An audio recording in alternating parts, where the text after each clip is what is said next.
আসলে কি, আমার হাজবেন্ড যখন মারা গেছে বেশি দিন হয়নি, মারা গেছে তাও 2 বছর হয়েছে। আর আমার বিয়ে হয়েছিল 1 বছর 4 মাস।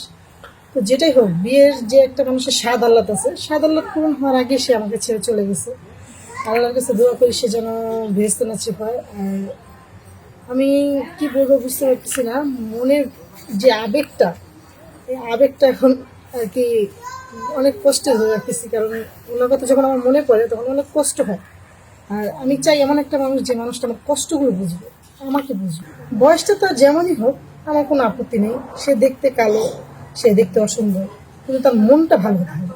সুপ্রিয় দর্শক, আসসালামু আলাইকুম। জীবনের গল্পে আপনাদের স্বাগতম জানাচ্ছি। ক্যামেরার সামনে দাঁড়িয়ে রয়েছে আপু। আপু কেমন আছেন? আলহামদুলিল্লাহ ভালো আছি। তো আপনারা কেমন আছেন? আমি ভালো আছি আপু। আপু আপনার নাম কি? আমার নাম মোসাম্মদ সুমাইয়া, সুমাইয়া দেশের বাড়ি কোথায়? নওগাঁ। নগা। সুমাইয়া বর্তমান আপনার বয়স কত? 25 বছর। 25 বছর। আমি শুনেছি অফ ক্যামেরাতে আপনার হাজবেন্ড গাড়ি অ্যাক্সিডেন্টে মারা গিয়েছে। উনি কিভাবে মারা গিয়েছিলেন? উনি রাস্তা ক্রসিং করতে গিয়ে একটা কার এসে ওনাকে একদম ওখানে পিষে দিয়ে গেছে। ওখানে পিছিয়ে দিয়ে গেছেন। আপনার বিয়ে কতদিন ছিল, সংসার কতদিন ছিল? আমার সংসার করছি 1 বছর 3 মাস। 1 বছর 3 মাসের সংসারের সময় উনি মারা গিয়েছেন। 1 বছর 3 মাসের মানে স্বামী স্ত্রীর হাতের মেহেদি তো শোকায় না। জি। আফসোস হয় আপনার প্রিয় মানুষটি মারা গিয়েছেন, প্রিয় মানুষ ছাড়া এখনো আছেন। আফসোস তো অবশ্যই হবে, কারণ আমি তাকে অনেক ভালোবাসতাম। অনেক সে ভালো। আমাকে অনেক ভালোবাসতো। আপনার কি প্রেম করে বিয়ে করেছিলেন না ফ্যামিলি থেকে বিয়ে হয়েছিল? না, আমাদের প্রেম করে বিয়ে হয়নি, অ্যারেঞ্জ ম্যারেজ হয়েছিল। কিন্তু সে আমাকে অত্যন্ত ভালোবাসতো। অত্যন্ত ভালোবাসতো। আপনাদের সংসারে কোনো বেবি ছিল? জি না।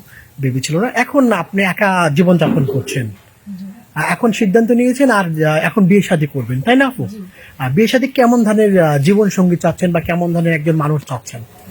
আমি একজন ভালো মনের মানুষ চাচ্ছি, যে মনে করেন যে আমাকে অনেক ভালোবাসবে এবং কি তার মানে পুরোটা বিশ্বাস আমাকে করতে হবে। যে অবশ্যই। অবিশ্বাস করলে মনে করেন সেখানে সংসার হয় না। আর সবচেয়ে বড় কথা হচ্ছে যে স্বামী স্ত্রীর মনের মিলটাই সবচেয়ে বড় জিনিস। আর উনি আমাকে সবসময় বিশ্বাস করতে হবে, আমাকে ভরসা করতে হবে। আর আমি এমন একটা মানুষ আছি, তার মা বাবা না থাকে, কেউ না থাকে, সেটাও কোনো কথা না। মা বাবা থাকলে আমার কোনো সমস্যা নেই। কারণ শ্বশুর শাশুড়ির সেবা যত্ন করা ভাগ্যের ব্যাপার। অবশ্যই সবার ভাগ্যে কিন্তু হয় না। জি জি জি। জি। আর মা, নিজের সবচেয়ে বড় কথা হচ্ছে, মানে বলতে হয় না, নিজের মাকে যেভাবে দেখবো আমি আমার শ্বশুর শাশুড়ি ঠিক সেভাবেই দেখবো। মানে সম্মান করবে। আরেকটা প্রশ্ন, আপনার বয়স 25 25 বছর, জি। ওনার বয়স কত হতে হবে? 30+ সমস্যা নেই। 30+। আপনি দেখতে মার্শাল্লাহ অনেক চমৎকার, ফর্সা, অনেক সুন্দরী। উনি দেখতে কেমন হলে, মানে কালো? সে হচ্ছে আল্লাহর দান, গায়ের রং হচ্ছে আল্লাহর দান। তো উনি কালো হোক যেমন হোক, কিন্তু এটা ভালো একটা মনের মানুষ লাগবে। ভালো একটা মনের মানুষ এবং ভালো চরিত্র থাকতে হবে, যেন আপনার প্রতি আসক্ত থাকে, আপনাকে ভালোবাসে, এমন কিছু। জি। আচ্ছা, ঠিক আছে। অনেক ভাইরা স্ত্রী মারা গিয়েছে, স্ত্রী চলে গিয়েছেন, কিংবা প্রথম স্ত্রীর বাবু হয় না, দ্বিতীয় স্ত্রী বিয়ে করতে চান, সুখের সংসার, প্রথম স্ত্রীর অনুমতি আছে, এমন হইলে? তো ওনার ওয়াইফ যদি মনে করেন যে সমস্যা নেই, ওনার ওয়াইফ যদি অনুমতি দেয় তাহলে আমি সমস্যা নেই। সমস্যা নাই আপনার? কিন্তু সেটা আপনার, ওনার ওয়াইফ আমার সামনে বলতে হবে যে আমি আমার হাজবেন্ডকে দিতে দিব। মানে লিখিত যে থাকতে হবে একটা, লিখিত থাকতে। কাবিনের কাগজে লিখিত দিতে হবে যে আমি আমার হাজবেন্ডকে বিয়ে করাচ্ছি, এখানে আমার কোনো কিছু নেই। আচ্ছা, ঠিক আছে আপু। আপনার সাথে যোগাযোগ করবে কিভাবে? ভাইয়েরা যেসব যোগাযোগ করতে চাইবে, কথা বলতে চাবে, কিংবা আপনাকে বিয়ে করতে চাবে, কিভাবে যোগাযোগ করবেন?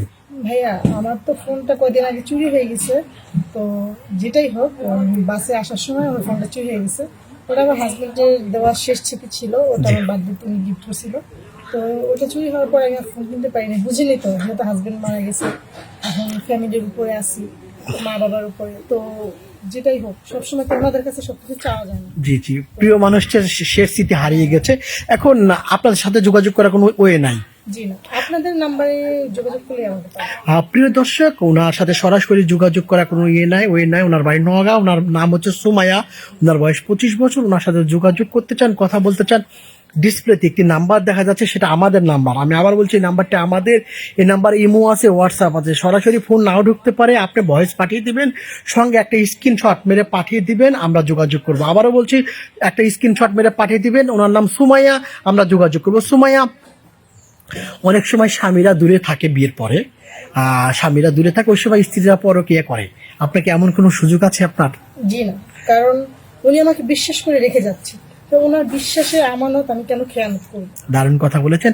আরেকটা কথা, আপনাকে অনেক ভাইরা আছে দেশের বাইরে আছে কিংবা দূরে আছে, বিয়ে করতে সরাসরি আসতে পারছে না, আপনাকে ইমুতে বা হোয়াটসঅ্যাপের মাধ্যমে যদি আপনাকে বিয়ে করতে চায়, আপনি বিয়ে বসবেন? হ্যাঁ, আমার সমস্যা নেই। আসলে কি, বিয়ে হচ্ছে ইসলাম ধর্ম, তো ওনার ইসলামের মাধ্যমে, ঠিক আছে, এখন মোবাইলে তো আর সরাসরি কাবিন করা যায় না। তো মানে যেটা আমাকে বলে ইসলামে যে সরা পড়ানো হয় আর কি, জি জি জি, চার কলেমা পড়ানো হয়। তো সেটাই যদি করে রাখতে চায়, বাংলাদেশে যখন সে নিয়ে আসবে তখন হয়তো বিয়ে করবে আর কি, বুঝতে পেরেছি আপু, ভালো থাকবেন। কাবিন করবে আর কি। জি বুঝতে পেরেছি। আসসালামু আলাইকুম, ভালো থাকবেন।